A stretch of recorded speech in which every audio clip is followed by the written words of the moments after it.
The Lord be with you. A reading from the Holy Gospel according to Matthew. Jesus told his disciples this parable. The kingdom of heaven is like a landowner who went out at dawn to hire laborers for his vineyard. After agreeing with them for the usual daily wage, he sent them into his vineyard. Going out about 9 o'clock, the landowner saw others standing idle in the marketplace. And he said to them, "You too, go into my vineyard, and I will give you what is just." So they went off. And he went out again around noon, and around 3 o'clock, and did likewise. Going out about 5 o'clock, the landowner found others standing around, and said to them, "Why do you stand here idle all day?" They answered, "Because no one has hired us." He said to them, "You too, go into my vineyard." When it was evening, the owner of the vineyard said to the foreman, "Summon the laborers and give them their pay, beginning with the last and ending with the first." When they who had started about 5 o'clock came, each received the usual daily wage. So when the first came, they thought that they would receive more. But each of them also got the usual wage. And on receiving it, they grumbled against the landowners, saying, These last ones worked only 1 hour, and you have made them equal to us, who bore the day's burden and the heat." He said to one of them in reply, "My friend, I am not cheating you. Did you not agree with me for the usual daily wage? Take what is yours and go. What if I wish to give this last one the same as you? Or am I not free to do as I wish with my own money? Are you envious because I am generous? Thus the last will be first, and the first will be last." The Gospel of the Lord.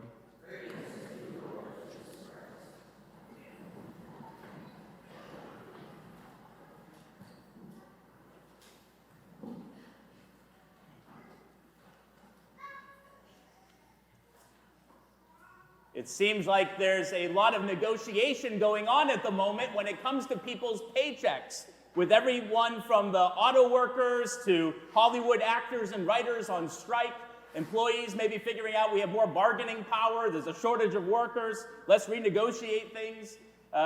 There's AI and automation that changes the value of work, inflation that affects us all. People are trying to figure out, okay, what should we actually be paying workers today? Just give me a fair day's wage for a fair day's work, we used to say, but it's maybe not so clear what is fair. I have to give the diocese credit. A couple weeks ago, they sent out a memo to all the priests, and they said, as a church, we teach that employees should be paying a living wage, which is more than what you can negotiate. It's a wage that's sufficient to give a person a dignified life, to be able to raise a family. So he said, if we teach that, we have to be paying a living wage to our employees. And it said you might want to look at what you pay your employees, and here's some examples of what would be considered a living wage in different areas. Fortunately, we already pay a living wage to our staff here, so I didn't have to give any raises out, but it was very good that they were thinking about that. And of course, it goes the other way as well, that if we receive a just wage, we want to give our best to our employer. We want to give hard work to them, give back. And it's great when employees and employers can come to agreements and can respect the value of each other. Recently, there was a man who went into his boss and asked for a raise. He said, "Look, I have all these other companies coming after me, so if you don't give me a raise, I might just have to do something else." "Well, okay," said the boss, and we value you here. And they negotiated for a few minutes, and they agreed on a 5% raise, and they shook hands.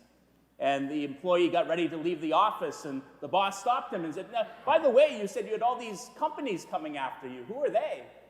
"Well, so far," said the man, "it's the electric company, the gas company, and the cable company."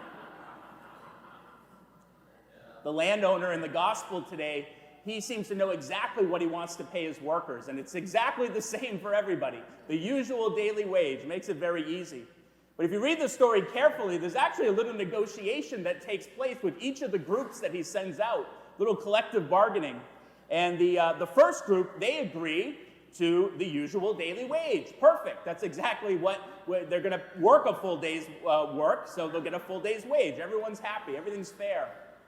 But then when the second group goes out a few hours later, they agree to something different. They agree that the landowner will give them what is just. Now, that leaves it much more in the hands of the landowner to determine what he thinks is just. And maybe they think, well, we're showing up 3 hours late here, we're not going to, so we'll just have to kind of depend on the landowner to determine a fair value. And fortunately, he actually ends up being much more generous to them. He gives them also the usual daily wage, even though they work much less. Well, the third and fourth group, they say, we like this deal, this is great.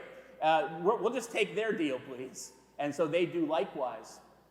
The last group that goes out at the end of the day is actually the only group that doesn't negotiate. They are just told to, you two go out into the vineyard, and that's it. There's no promise made at all.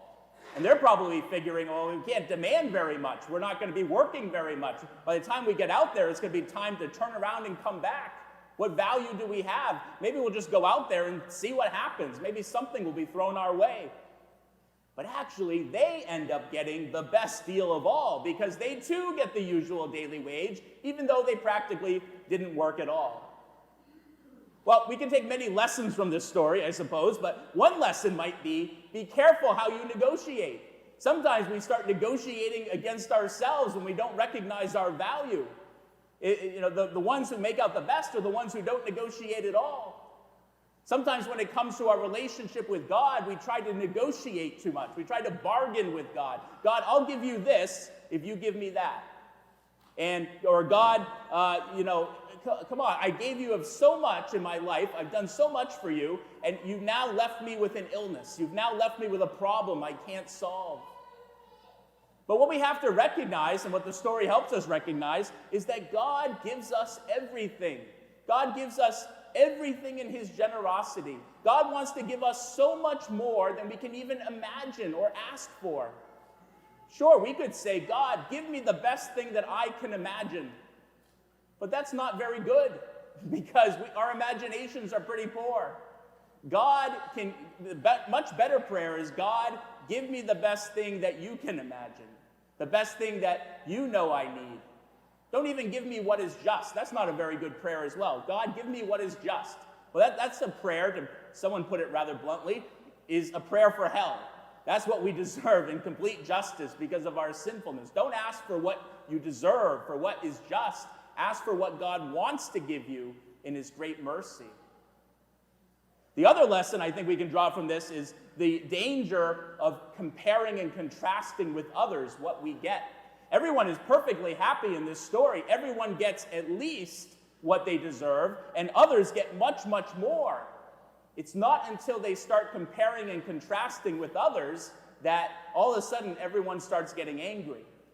And that's what happens in our own lives too. We can start comparing with others, and we can start getting angry. We can start getting envious. There are many reasons why social media might be the worst thing ever invented, but one reason is because it allows us to have windows into other people's lives. Before, we probably didn't even know what was going on. Now we know everything.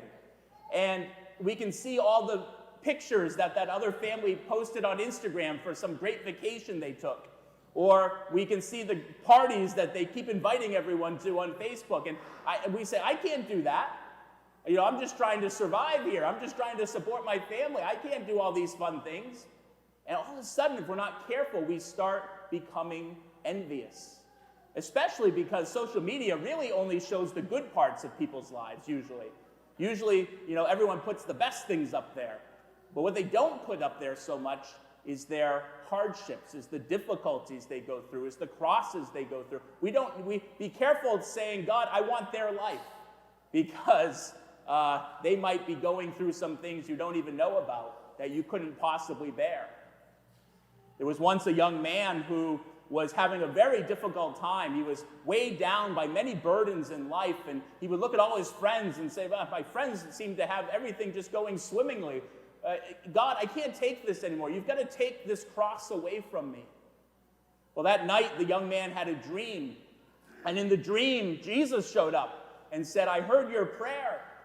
Come here into the cross room. Put your cross here. And you'll see there are many other crosses you could choose from. Take any cross you want. And so the man went into this great big room up in heaven, and he put his cross down in a corner. And he looked around, and he saw this room filled with millions and millions of other crosses. Some crosses were so high you couldn't even see the top of them. Others were a little bit more medium-sized, and some were made of gold and wood, and some were rough-hewn, some were smooth. And he went around the room several times, looking at all the crosses, trying to pick out one that might fit him. And finally, as he went around, he saw this cross in the corner that didn't look too big. I think I could do that one. I'll take this cross. My son, that's the cross you just came in with. Sometimes we have to be careful not to wish we had other things, maybe to be more satisfied with what God gives us, to be filled with gratitude for the many, many blessings that he gives us, even if sometimes the chief blessings he gives us is the strength to carry on. It's the gift of perseverance. It's the gift to bear our crosses with love and with patience, and so bring about great good, great blessing in our life and in the life of those we love. Envy is when we become sad at the good fortune of another person. We see a person has a great blessing, and we're sad. That doesn't make any, we should be happy. Oh, good, wow, God is so good and generous to give that person that gift, and God is so good and generous to give me the gifts I have. That's the attitude we should have. Envy kind of starts destroying that and turns us against each other. If you're going to negotiate, you've got to know your value. If you're going to negotiate over the price of something, you've got to know its value. If we're going to start negotiating with God, at least know your value. You are so valuable in God's sight. You are God's children. You are his sons and daughters. We're not hired workers. We're not slaves. Jesus says that. I no longer call you servants. I call you friends. We are part of the household of God. We're part of his very family, part of his life. And he values us sometimes much more than we even value ourselves. So don't negotiate your value away with God. Stand in the dignity of who you are. And when the road gets difficult, when you have a heavy cross to carry, turn to the Lord and ask him for the help you need, the help he is always ready to give so generously and in abundance. And look around and see the many other blessings in our lives, the blessings that God gives us in his generosity, which has no limit.